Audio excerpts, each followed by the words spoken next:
Then she won't need my 4,000 anymore. The room went dead silent. Clara's smile vanished, her face drained. Dad's fork hovered midair. "What did you just say?" he asked. I repeated it. Calm. Clear.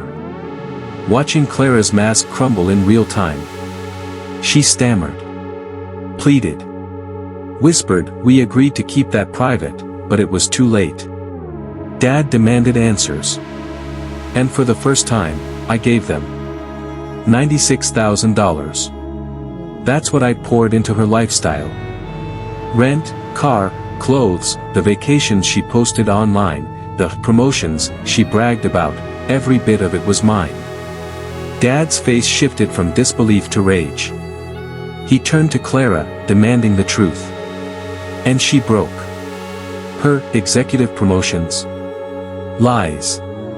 Her bonuses. Fiction. She was just a manager of 3 employees, earning less than half of what she claimed. Meanwhile, I had built a business Dad never cared to ask about. My little online store. Last year it pulled in $750,000 in revenue. 400,000 profit. While Clara posed for selfies, I was running a legitimate company from a modest apartment. Dad dropped his wine glass.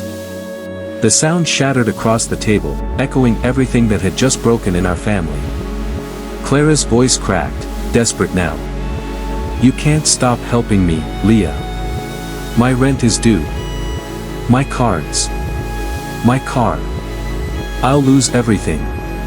I pulled out my phone. Right there at the table, I canceled the monthly transfer.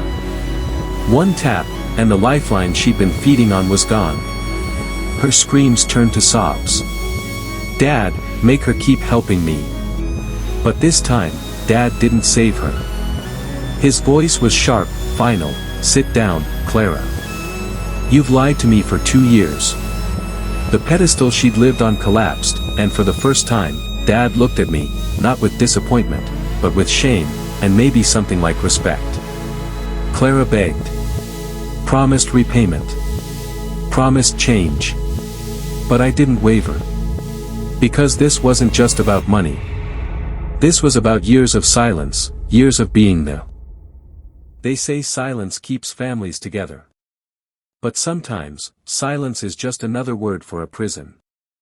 For 2 years, I sat at my father's dinner table, swallowing every insult, every comparison, every reminder that my sister was everything I wasn't.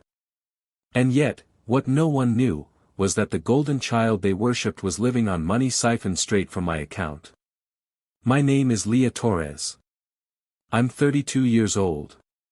And for years, I let my father believe I was the family failure.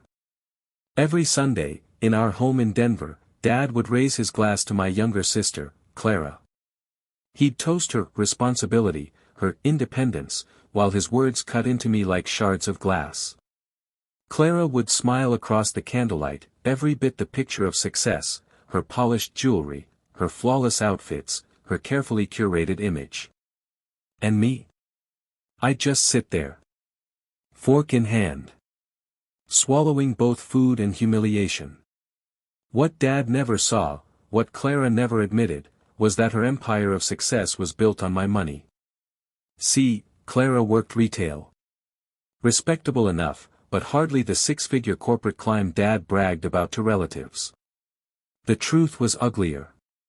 2 years ago, she came to me, mascara streaked, shaking, drowning in debt. Designer clothes. A luxury apartment she couldn't afford. Car payments, credit cards, all bleeding her dry. She begged. "Leah, please. Just until I get promoted. I can't let Dad find out." And I gave in. I wired her $4,000 a month. Every single month. For 2 years. While Dad lectured me about getting a real job, Clara lived off my so-called hobby. She let him believe she was independent while I was the disappointment. That night, it happened again. Dad lifted his glass, praising Clara's independence. My knife froze mid-cut. And before I could stop myself, I whispered the words that shattered her kingdom.